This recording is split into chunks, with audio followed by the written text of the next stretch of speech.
자, 안녕하세요. 반갑습니다. 조종입니다. 오늘 이야기할 컨텐츠는 일본 잠수함이 된 유보트 이야기입니다. 유보트면은 독일 해군 소속이지 이게 일본 해군 소속이 될 수 있냐, 뭐 어떻게 갔냐 라고 할 수 있는데, 실제로 이제 유보트 중에 몇 척이 일본 소속으로 바뀌어서 작전을 한 케이스가 있습니다. 그 중에 대표적인 잠수함이 여기 보이는 U511 잠수함이고요. 오늘 이야기는 이 U511 잠수함을 포함해서 과연 얘가 어떻게 이제 일본까지 넘어갔냐, 그리고 왜 독일은 일본한테 이걸 줬고 일본은 대가를 뭘 받았냐, 그리고 대체 이거를 어떻게 이제 서로 거래를 했냐, 유보트를 수입한 배경이 뭐냐, 이 점에 대해서 여러분들이랑 좀 얘기를 하는 그런 시간을 갖도록 하겠습니다. 시작하기에 앞서서 좋아요하고 구독 그리고 알림 설정 한 번씩 눌러주시면 감사하고요. 그러면 시작해보도록 하겠습니다. 자, 일단은 아까 앞에서 보여드렸듯이 이 U511은 유보트고요. 타입 9C 유보트이고요. 타입 9 유보트, 그러니까 구형 유보트에 대해서 좀 설명할 필요가 있어요.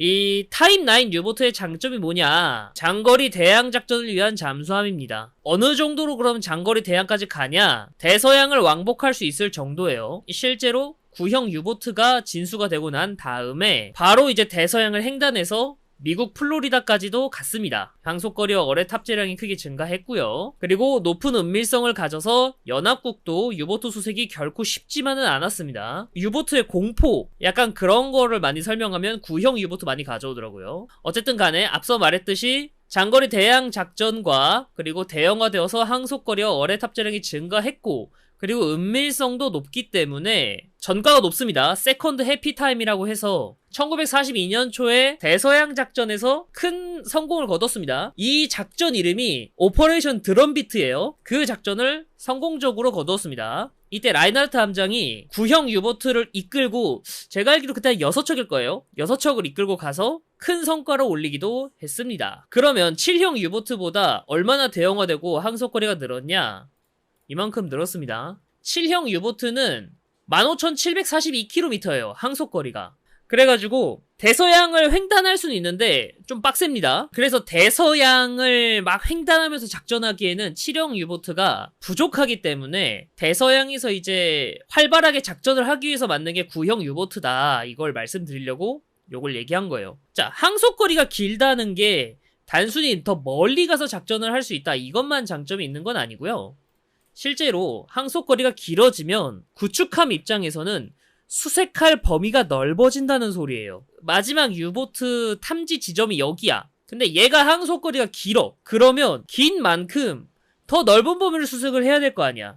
당연하죠. 항속거리가 짧으면은 이 정도 범위에서만 움직일 수 있어 라고 생각할 수 있잖아. 근데 항속거리가 길기 때문에 그만큼 수색 범위가 넓어진다. 그 뜻은 항속거리가 길면 길수록 잠수함의 은밀성이 높아진다 라고 해석할 수도 있습니다. 그래서 구형 유보트는 이런 장점이 있다 보니 플로리다 앞바다까지 가서 통상 파괴를 하는 전과를 내기도 했습니다. 이때 실제로 미국인들이 굉장히 큰 충격을 받았다고 해요. 미국인 입장에서는 나치 독일이 막 유럽에서 깽판을 부려. 근데 그건 유럽 대륙에서의 일이야. 자, 그리고 은밀성을 가지는 게 당연하죠. 왜냐? 이 유보트의 특징은 상선을 공격하는 거잖아요. 근데 상선을 공격을 하려면 당연히 필연적으로 적 구축함이나 항공기 위협에 노출된다는 소리예요. 그렇다는 거는 최대한 은밀할 필요가 있습니다. 따라서 수중 항해 시간을 높이기 위해선 최대한 배터리 용량을 늘리고, 그리고 엔진 및 기계류 소음 감소에 설계를 집중했습니다. 이게 구형 유보트의 특징이에요. 뭐 여튼 그 유보트가 이런 장점을 가지고 있는데 일본이 좀 군침을 흘립니다. 이 유보트를 가지고 싶어서. 근데 일단 U511은 그럼 뭐냐, 얘는 그럼 뭔 존재냐. 이거 AI로 그려가지고 주포가 무슨 한포가 됐는데 사실 여기 기관총 들어가 있고요. 솔직히 말해서 U511은 얘 있잖아요. 어느 구형 유보트와 다를 바 없이 정말 평범한 유보트예요. 조금 다르다면 511 함장이 로켓을 장비한 적이 있어요. 네벨베르퍼 다연장 로켓이라고 해서 지상 타격을 하는 게 어떠냐라는 아이디어를 던져가지고 그거에 대한 테스트를 좀 성공적으로 한 그런 기록은 있어요. 그래서 어떤 의미에선 U511이 세계 최초의 SLB입니다 라고 말할 수도 있는데, 솔직히 뭐 그렇게 큰 의미는 없고요.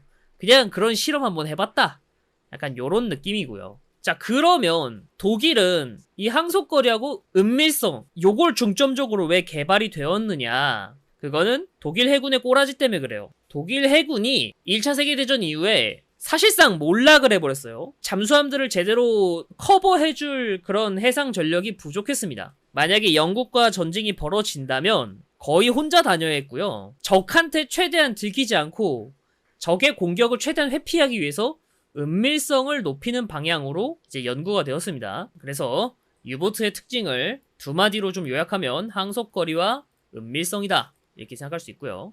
일본은 항속거리하고 은밀성 요 두 개 특징이 부러워가지고 이거를 사고 싶어 했습니다. 근데 문제는 대서양은 그렇게 제 집 드나들듯이 넘어갈 수 있는 바다가 아니라는 거죠. 왜냐면 이 해역은 영국 해군이 드글드글 하기 때문에. 그래서 원래는 이게 상선이 이제 왔다 갔다 해서 거래를 하면 되는데 우리 이제 일본과 독일은 아주 재밌는 생각을 했습니다. 잠수함으로 그럼 서로가 필요한 거를 수송하자. 약간 일본군스러운 아이디어가 나왔어요. 그래서 실제로 야나기 미션이라는 걸 합니다. 일본은 독일의 선진 군사 기술을 습득하고자 했어요. 반대로 독일은 일본에게 있는 고무, 주석, 몰리브덴 같은 원자재를 확보하고자 했어요. 이때 당시에 일본이 동남아시아를 먹었잖아. 이 해역은 인도양까지 일본 해군이 쥐고 있는 해역이에요. 여기까지는. 여기에 있는 원자재를 독일에게 수입해서 들어오면은 자기네들 공급 부족을 좀 해소할 수 있겠다. 약간 요렇게 생각을 했습니다. 여기 보이는 여기가 싱가포르이거든요. 여기 싱가포르를 기점으로 해서 이 프랑스 로리앙이라고 있어요. 어떻게 이름이 로리앙? 로리앙에서 출발해가지고 희망봉을 지나 인도양을 와서 벵골만을 지나 싱가포르까지 도착하는 이 루트를 이제 이용하기로 했습니다. 자, 이것이 바로 야나기 미션입니다. 이게 말이 물자 교환인지 일본에게 일방적으로 이득을 보는 구조입니다. 고무, 주석, 몰리브덴 딱 얘기만 들어도 엄청 무거워 보이는 물질들이잖아. 이 무거워 보이는 물질들을 배수량이 한정돼 있는 잠수함에 실어서 수송한다? 그 물자가 간의 기별이라도 왔겠어요? 택도 없는 양이다. 반대로 독일은 군사기술 주잖아. 군사기술은 줄 수 있죠. 잠수함에 그 기술 관련된 서류 같은 거를 주면 그만이니까. 그래서 사실 이 야나기 미션은 굳이 따지면 독일한테는 그렇게 큰 이득은 없고요. 일본한테는 일방적으로 이득을 보는 구조긴 해요. 물론 일본도 독일한테 기술을 준 게 있어요. 97식 산소어뢰 기술, 그리고 항공모함 건조 기술이었나? 다른 수상함 건조 관련된 설계도 막 이런 걸 주긴 했어요. 솔직히 말해서 도움이 되는 건 아니었다. 그리고 이제 두 번째 특징으로는 이거 야나기 미션 잠수함으로 왔다 갔다 한다고 했잖아요. 그러면 이게 과연 제대로 성공하겠습니까? 안 됩니다. 아니, 당연하잖아. 다시 보면은 왜 잠수함으로 수송하냐? 그냥 일반적인 수송선으로 하면 되지 않냐? 일반적인 수송선으로 하기에는 대서양을 넘어올 때 미국하고 영국 함대한테 다 박살이 나기 때문에 적에 둘러싸인 위험한 바다라는 거잖아. 그럼 잠수함은 안전하겠냐라는 거예요.